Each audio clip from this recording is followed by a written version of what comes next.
Phone దొరికింది. Phone కోసం వెళితే ఇన్నాళ్ళు నా కళ్ళు గప్పిన నా కూతురు దొరికింది. సూర్య నా ఇంటికి రాగానే నీ తమ్ముణ్ణి కాటికి పంపించేస్తాను. నా కూతురి జీవితంతోనే ఆడుకుంటాడా వాడు? సుబ్బు, ప్లీజ్ సుబ్బు. సుబ్బు దీనికెందుకు ఫోన్ చేశాడు?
మీ అందరికీ ఏం తెచ్చానో తెలుసా?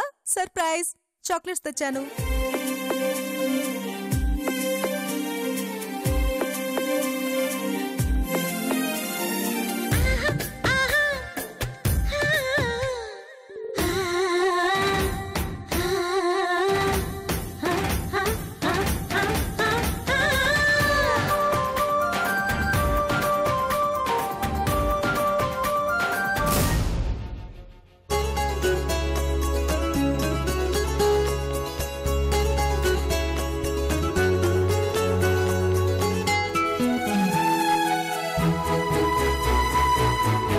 నమస్తే మేడం.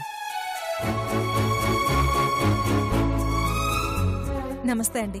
ఇక్కడే ఆగిపోయారే, లోపలికి రండి. పిల్లలతో మాట్లాడుతుంటే ఇక్కడి నుంచి కదలాలి అనిపించడం లేదు. ఇలా ప్రేమ చూపించే వాళ్ళ కోసమే వాళ్ళు తప్పించిపోతుంటారు మేడం.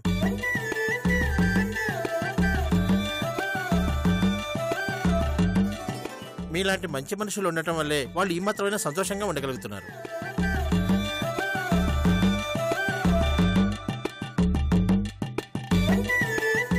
పసిపిల్లలు ప్రేమను చూపిస్తే పొంగిపోతారు, ఆప్యాయంగా పలకరిస్తే అభిమానాన్ని పెంచుకుంటారు. ఆ ప్రేమను మనం అందించటంలో మనకొచ్చే నష్టం ఏమీ లేదు కదండి. కానీ అందరూ మీలా ఇష్టపడి ముందుకు రాలేరు మేడం. అయ్యో, ఇక్కడే నిలబెట్టి మాట్లాడేస్తున్నాను, లోపలికి రండి. పర్వాలేదండి, మేమిప్పుడు వెళ్ళాలి. మొన్న పిల్లలకి బుక్స్ కావాలని అడిగారు కదా, అవి ఇచ్చి వెళ్దామని వచ్చాం. Thank you madam. అవును, పిల్లల కోరికలు తీర్చమని మొన్న ఫౌండేషన్కి వెళ్ళి అప్లికేషన్ పెట్టాం కదా, వాళ్ళేమైనా రెస్పాండ్ అయ్యారా అండి? అయ్యారు మేడం. ఇందాకే వచ్చి డీటెయిల్స్ అన్ని కనుక్కొని వెళ్లారు. త్వరలోనే పిల్లలందరి కోరికల్ని తీరుస్తామన్నారు. పోన్లేండి, వాళ్ల వల్ల ఈ పిల్లల చిన్న చిన్న సరదాలు తీరితే ఈ చిన్న ప్రపంచంలో వాళ్ళు సంతోషంగా ఉండగలుగుతారు. మేమొస్తామండి. అలాగే మేడం. పిల్లల అవసరాలు తీర్చడానికి ముందుకొచ్చిన మీరు అప్పుడప్పుడు వాళ్ళ ఆనందం కోసం కూడా వస్తూ ఉండండి. తప్పకుండా వస్తామండి. బాయ్.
తప్పదు సమరం పదరా పదరా పదరా పద పదరా అన్నది సమయం చిక్కని చీకటి చెదరా జరగాలిక తప్పదు సమరం సలసల సలసల మరిగింది యువ రక్తం మానవ జాతికి దడ పుట్టించుట తచ్చం నర నర నరమున కదిలింది కర్తవ్యం తరతరాల దోపిడి తుద ముట్టించుటే లక్ష్యం హర హర హర హర హరోం హరోం హర అంతం కాదిది ఆరంభం ఇది అలుపే తెలియని పోరాటం పూరించాలిక జయ శంఖం బం బం బం బం బం బం బం బం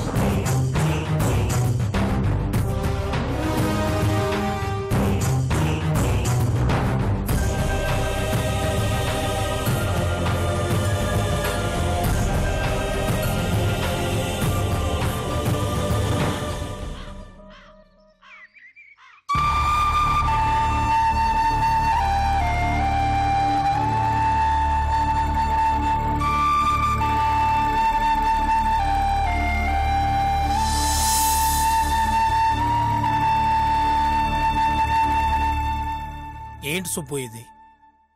ఎందుకు నీకు ఇలాంటి పరిస్థితి వచ్చింది? ప్రాణంగా ప్రేమించిన వైదేహి నిన్ను అసహించుకోవటం ఏంటి? శాపనార్థాలు పెట్టడం ఏంటి? నాకు అదే అర్థం కావట్లేదు రసతి. సునంద ఎంత నమ్మించినా వైదేహి నా విషయంలో అంతగా మోసపోదు. కనీసం నిజమా అబద్ధమా తెలుసుకునే ప్రయత్నమైనా చేస్తుంది. కానీ అదేం లేకుండా నన్ను అసహించుకుంటుందంటేనే ఆశ్చర్యంగా ఉందిరా. అసలు ఫోన్ చేసింది ఎవరై ఉంటారు? ఒకవేళ సునంద ఎవరితోనైనా ఫోన్ చేయించి నాలా మాట్లాడిస్తోందంటావా?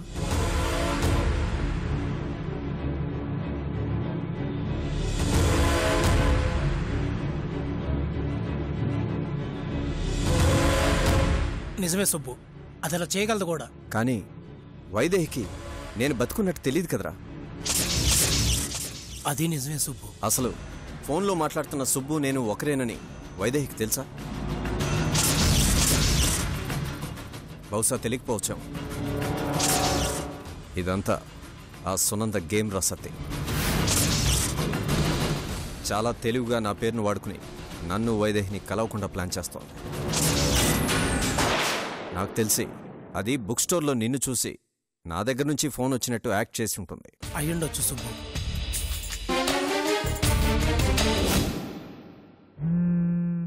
అయ్యో, ఒకసారి ఫోన్ వైబ్రేషన్లో ఉండిపోయింది.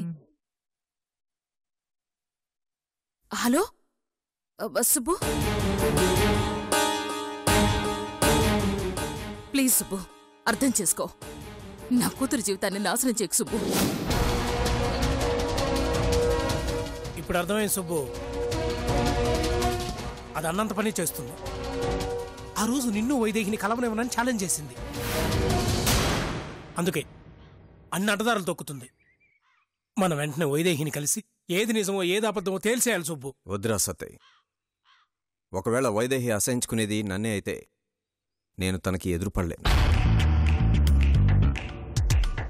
నేను తనకు ఎదురుపడినప్పుడు మా మధ్య ప్రేమే కానీ సంజాయిషలు ఇచ్చుకునేంత పరిస్థితి రాకూడదు. ముందు సునంద మాయలో నుండి వైదేహిని బయటపడేయాలి.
ఏం గంగిరెడ్డి, పిలిస్తే గాని రాలేనంత బిజీగా ఉన్నట్టున్నావు. అలాంటిదేం లేదమ్మా. సూర్యబాబుని వెతకమన్నారు కదా, ఆ పనిలోనే ఉన్నామమ్మా. నువ్వు చెప్పే ఈ కాకమ్మ కబుర్లు వినడానికి నేనేం పిచ్చిదాన్ని కాదు గంగిరెడ్డి. నిజంగానే వెతుకుతున్నామమ్మా. ఆహా, ఆ సుబ్బుని ఎప్పటికప్పుడు ఫాలో అవుతున్నామమ్మా. ఎక్కడ ఫాలో అయ్యారా? ఏది ఆ సుబ్బుగాడు ఎక్కడెక్కడికి వెళ్ళాడో టక్కుమని ఒక 2 ప్లేసులు చెప్పండి.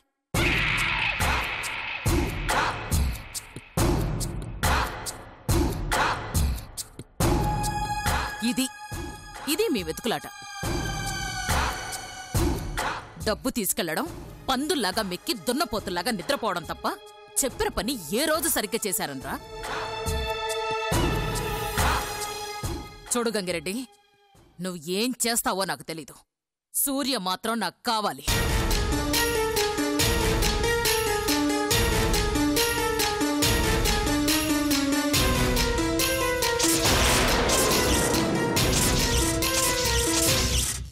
ఈసారి కూడా ఏదో ఒకటి చెప్పి తప్పించుకుందామలే అనుకుంటే నాలుక చీరేస్తాను. ఇదే ఈ సునంద నీకిచ్చే ఆఖరి అవకాశం అనుకొని ఒళ్ళు దగ్గర పెట్టుకుని పంచే.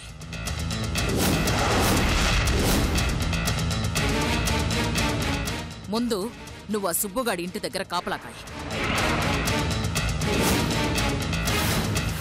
వాడు బయటికి వెళ్ళగానే మీరు లోపలికి వెళ్ళి ఇల్లంతా వెతకండి. అక్కడ సూర్యగాని ఉన్నాడేమో చూడండి. కనీసం ఏదన్నా క్లూ దొరుకుతుందేమో చూడండి. వీళ్ళని ఫాలో అయితే సుబ్బు ఇల్లు తెలుసుకోవచ్చు. ఏంటి అర్థమైందా? అర్థమైందమ్మా, అర్థమైంది. వెళ్ళండి మరి.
రే, అలా ఉన్నావేంట్రా? ఇట్రా.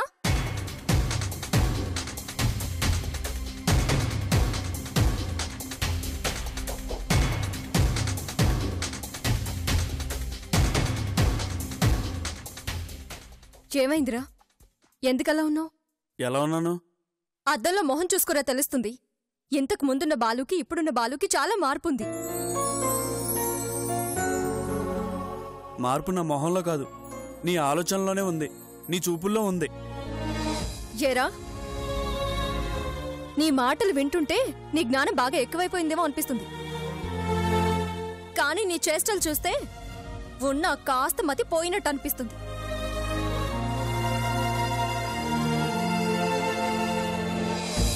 ఒక్కటి మాత్రం నిజంరా,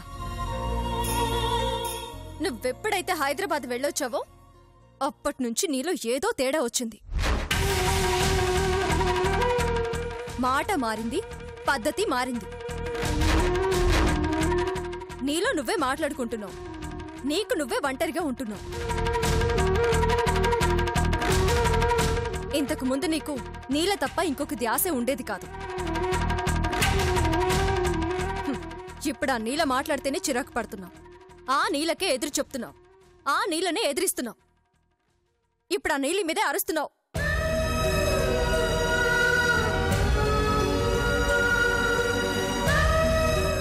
నువ్వు ఒప్పుకున్నా ఒప్పుకోకపోయినా నువ్వు మాత్రం ఖచ్చితంగా మారేవ్రా బాలు. లేకపోతే నీళ్ళ మాటని దాట నువ్వు ఆ నీళ్ళనే లెక్క చేయకుండా ప్రవర్తిస్తున్నావేంట్రా? చాలే, చాలా గొప్పగా ఊహించావు. వెళ్ళి పని చూసుకో. అసలే సిరాకులో ఉన్నాను. ఎవరి మీద? ఎవరి మీద అంటే నా మీదే. ఎందుకో? విసిగించకే. వెళ్ళి కాసేపు పడుకో. నేను వెళ్ళనురా, వెళ్ళను. ఎందుకెళ్ళాలి? నువ్వు చెప్తేనే వెళ్ళాలా? ఈ ఇళ్ళేమైనా మీ తాత సొత్తా ఇక్కడి నుంచి వెళ్ళిపోమని చెప్పడానికి? అయితే ఎలాగే, ఇక్కడే ఉండు. ఉంటాను. అసలే సూర్య ఫోటోని పేపర్లో రాకుండా ఎలా ఆపాలో తెలియక నేను సత్తనాను. దానికి తోడు నీ పోరు ఎక్కువైంది.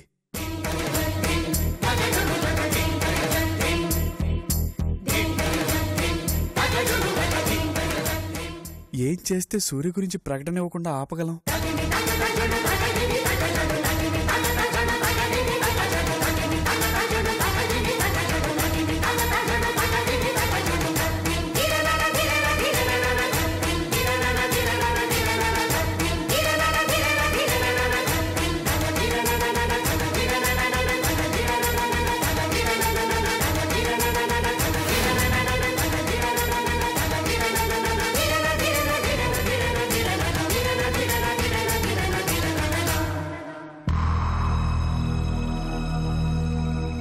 వీడేంటి ఇలా వెళ్ళిపోతున్నాడు?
రేయ్, రాయి తెచ్చి పగలగొట్టండి రా.